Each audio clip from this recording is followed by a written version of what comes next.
Salam dan bahagia, Ibu Bapak Guru hebat dan praktisi pendidikan, dimanapun Anda berada.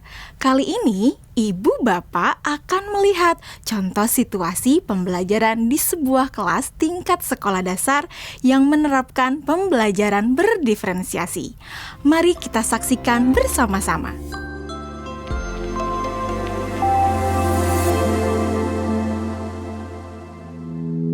Organ tubuh manusia.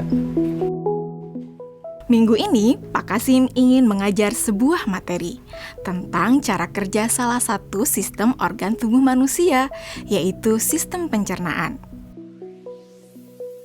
Adapun tujuan pembelajarannya adalah melalui diskusi kelompok dan penugasan mandiri. 1. Murid dapat menjelaskan fungsi organ pencernaan pada manusia. Kedua, murid dapat membuat model dan menunjukkan cara kerja sistem pencernaan manusia. Sebelum pembelajaran dilakukan, biasanya saya akan melihat tujuan pembelajaran atau target apa yang akan saya capai pada hari itu. Setelah itu, saya melihat data atau informasi terkait murid-murid saya untuk menentukan strategi pembelajaran yang tepat dan penilaian yang sesuai. Saat merencanakan pembelajaran, Pak Kasim mempersiapkan beberapa sumber belajar yang menurutnya akan membantu murid-muridnya belajar sesuai dengan kebutuhannya. Sumber daya belajar yang disiapkan diantaranya adalah sebuah poster, berbagai bacaan yang memuat pembahasan tentang bagaimana organ pencernaan bekerja dari beberapa sumber. Ada yang berupa beberapa buku bacaan dengan tingkat kesulitan berbeda-beda, artikel sederhana, mengunduh sebuah video singkat yang sesuai dengan apa yang ia ingin anak-anak pahami, membuat kartu-kartu pertanyaan untuk membantu murid mengkonstruksi sendiri pemahaman mereka tentang cara kerja sistem organ pencernaan dengan menjawab pertanyaan. Sumber belajar yang beragam ini tentunya tetap sesuai dengan tujuan pembelajaran yang ingin dicapai atau dengan kata lain mengimplementasikan diferensiasi konten.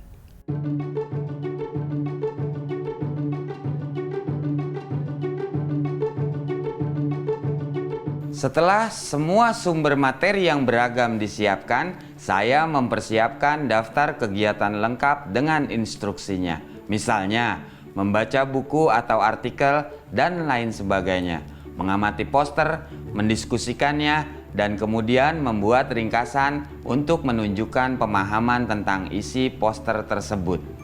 Menjawab kartu-kartu pertanyaan. Aktivitas-aktivitas tersebut walaupun berbeda-beda, namun semuanya bertujuan agar murid memahami cara kerja sistem pencernaan. Assalamualaikum. Bagaimana kabar kalian? Waalaikumsalam. Baik, Pak. Hari ini kita akan mempelajari tentang sistem pencernaan manusia. Saya, Pak. Di awal pembelajaran, Pak Kasim memberikan penjelasan kepada semua murid yang ada di kelasnya tentang tujuan pembelajaran dan konsep kunci yang ia ingin anak-anak kuasai. Lewat proses tanya jawab dan contoh-contoh, Pak Kasim memastikan bahwa murid-muridnya memahami apa yang dimaksud dengan sistem.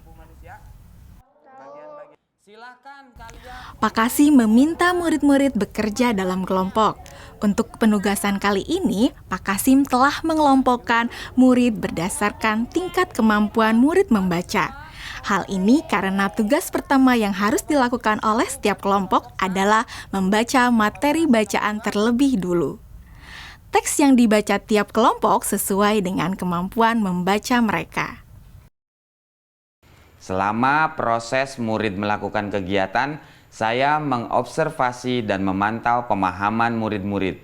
Saya mendatangi tiap kelompok, mengajukan pertanyaan, dan memberi pertanyaan lanjutan kepada murid-murid yang memerlukan bantuan atau perlu diberikan tantangan lebih.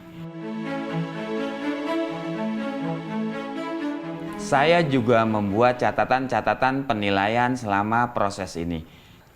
Setiap jawaban murid, pertanyaan murid, saya perhatikan dan menggunakan informasi ini untuk menyesuaikan tingkat bantuan yang akan saya berikan pada murid atau berdiferensiasi proses. Sistem pencernaan adalah serangkaian jaringan organ yang bekerja untuk mencerna makanan. Organ pencernaan antara lain meliputi mulut, kerongkongan, lambung, usus kecil, usus besar, rektum, anus.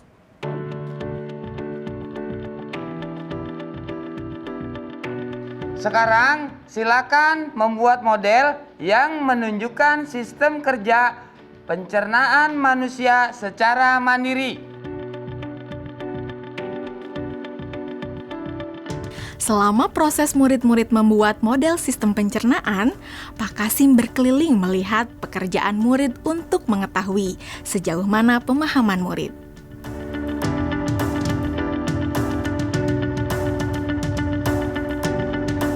Di akhir pembelajaran, saya melakukan kegiatan refleksi, di mana refleksi tersebut digunakan untuk mengapresiasi murid, untuk mengetahui atau menilai sejauh mana pemahaman murid tentang topik yang sedang dipelajari, untuk mengetahui bagaimana perasaan murid-murid ketika melakukan proses pembelajaran. Agdas, Senang, Pak. Arjuna, Senang, Pak. dan tentunya semua ini dapat menjadi informasi bagi saya untuk mengembangkan proses pembelajaran selanjutnya. Ibu dan Bapak guru hebat, demikian video singkat salah satu contoh penerapan pembelajaran berdiferensiasi di jenjang sekolah dasar. Tetap semangat, Ibu dan Bapak guru hebat. Salam dan bahagia.